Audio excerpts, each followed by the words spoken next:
Kim Strong standing by right now. Good morning, Kim. Good morning. Good morning, Bill. How are you? Wonderful. So you are you surprised that the legislature tabled this animal rights? It's basically a list of people who are convicted of doing bad things to animals, and this has been tabled right now. What do you know about it? Well, I know that George Joseph, who does represent quite a few farmers, is concerned, and the farmers are concerned that they are going to have a problem with the registry, and they feel they should be exempt. But that's not anything new. The Farm Bureau has always felt that farm animals should be exempt from animal cruelty of any kind. Yeah. They feel they should be exempt from prosecution. They feel it's just what it is, and they shouldn't have to be accountable for their behavior. Well, the problem, they're afraid of overzealous prosecution from the animal crazies. And you know what? There is history of that in New York State. I'm going to be fair and honest. Yeah. All over the country, that has happened. Kim, are you an animal crazy? That depends. I'm not a vegan. I'm not the whole sign carrying, card carrying activist. Okay. I want people held accountable. I want people held to the law. There are different laws for farm animals than there are for companion animals. Here's the only thing. Are not equal. Here's the only thing that I find, and we're gonna reach out to George and bring him on. I'd like to bring him on to talk about this, but here's what I don't understand, and maybe I haven't read the bill. But we've spoken to both Sheriff Mashel and Tony Picenti on the bill and what the intention is. If I'm correct, this is a registry of people who have been convicted of animal abuse. Yeah.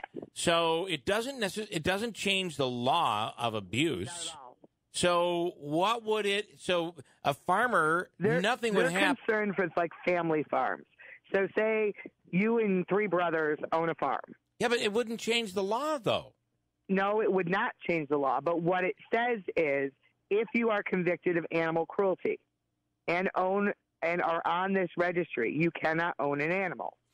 So if a family, let's say, for instance, three brothers own a farm, and one of the brothers abuses an animal and gets convicted, the other two brothers theoretically could not own an animal anymore or could not be sold an animal. The one brother who owned the animal couldn't own the animal anymore. So this is, Well, then I guess but that would affect the other two brothers, though. Hold on. And here's my take on it is if three brothers own a farm and one brother is beating and starving animals, overdriving, torturing, whatever they're convicted of, the other two brothers knew about it.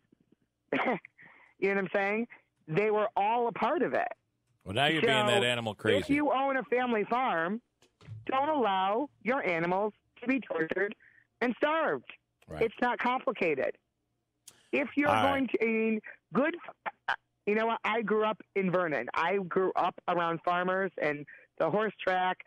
You knew the people who hurt animals. You knew the farmers that didn't. Good farmers don't hurt their animals. Yeah. They make sure there's food for their animals. They make sure their animals are taken care of. Now, is it to where none of their animals ever die? Of course not. And that has nothing to do with this law. This is for the people who put their cows out, their horses out, starve them, beat them, torture them, don't take care of them. Then the world has to come in and clean up the mess to the tune of thousands and thousands and thousands of dollars. Well, this could also be an animal crazy, as you talk about, who feels that any animal in captivity is abuse. And those are the PETA people and the real over-the-top. And you know what? On any side of any fight or argument, those people exist. Right. However, the only thing that I question about all of this is that the law in terms of animal abuse does not change. And so there is it's not like it's more it's more stringent. It's not like yeah. So this is fear-mongering. The Farm Bureau does not want anything to ever change because they're afraid of change. They don't want animals to be protected because then somebody's going to come in and take their animals from them, and the animal crazies are going to go over the top. Well, here's the thing. our sheriff, our district attorney are farmers. They grew up on farms. Yes, that's true. You know what I mean? They're not an overzealous prosecutor. And even come down the road, say we have a different sheriff in 20 years and a different district attorney. Well, you can't leave the door open to that sort of thing. I want to talk to George. You can't leave the door open that someone could.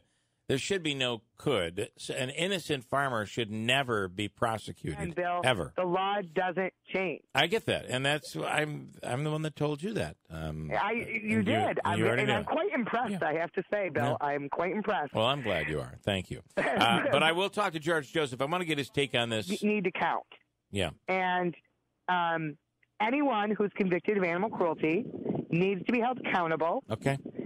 And anyone convicted of animal cruelty needs to not own an animal again.